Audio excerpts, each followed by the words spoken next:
அனைவருக்கும் வணக்கம். நான் உங்கள் சித்த மருத்துவர் ரமேஷ், மருதம் சித்த மருத்துவமனை, கரூர். குழந்தை வளர்ப்பில் நம்மளுடைய பாரம்பரிய முறையில் நம்ம பாட்டிகள் பார்த்திங்கன்னா அதிகம் பயன்படுத்தாதது ஆமணக்கெண்ணெய், விளக்கெண்ணெய். அது பார்த்திங்கன்னா உருக்கு எண்ணெய்ன்னு சொல்லுவாங்க. அந்த எண்ணெய் பார்த்திங்கன்னா பச்சை எண்ணெயாக பயன்படுத்தாமல் அதை அந்த கொட்டமுத்தை சிதைச்சி அதை கொதிய வச்சு தண்ணியில் அதில் வர்றதை எடுத்து அதை ஹீட் பண்ணி பயன்படுத்துவாங்க. இந்த எண்ணெயை பயன்படுத்தும் பொழுது குழந்தை நோய் இல்லாமல் எதிர்காலத்தில் நோய்வாய்ப்படாமல் இருப்பதற்கு ஒரு அரிய மருந்து. அதனால் சித்த மருத்துவம் சொன்ன ஒரு மிகப்பெரிய ஒரு தத்துவம் என்னென்னா, சித்தர்கள் சொன்ன தத்துவம், நம்மளுடைய பாரம்பரிய தத்துவம் என்னென்னா, தாயினும் சிறந்தது கடுக்காய், தாய் போல் உனக்கு ஆமணம்னு சொன்னாங்க.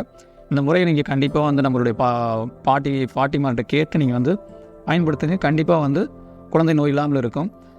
விளக்கெண்ணெய் பயன்படுத்தினால உடம்பு சளி பிடிச்சிருமோ, வேறு ஏதாவது ஃபிட்ஸ் வந்துருமா அப்படிங்கிற ஒரு தவறான கருத்து இருக்குது. இந்த தவறான கருத்துக்கெல்லாம் இடம் கிடையாது. அது எப்பப்போ பயன்படுத்தணுங்கிறது அவங்க தெளிவாக சொல்லியிருப்பாங்க. ஒரு மழை இருக்கிற காலம், குளிர்ச்சியான காலத்தில் அதிகம் பயன்படுத்த மாட்டாங்க. ஒரு வெயில் உள்ள காலம், இதை பொறுத்து தான் இந்த எண்ணெயை அதிகம் பயன்படுத்துவாங்க. அது தெளிவான ஒரு பாதுகாப்புன்றது இந்த எண்ணெய் பயன்படுத்தினாங்க. அது மாதிரி பயன்படுத்தி பழகுங்க. நோய் இல்லாமல் குழந்தைகள் வளர்வதற்கு ஒரு மிகப்பெரிய ஒரு அருமருந்தாக இந்த ஆமணக்கு எண்ணெய் பயன்படுகிறது என்பதை உங்களுக்கு தெரிவித்துக் கொள்கிறேன்.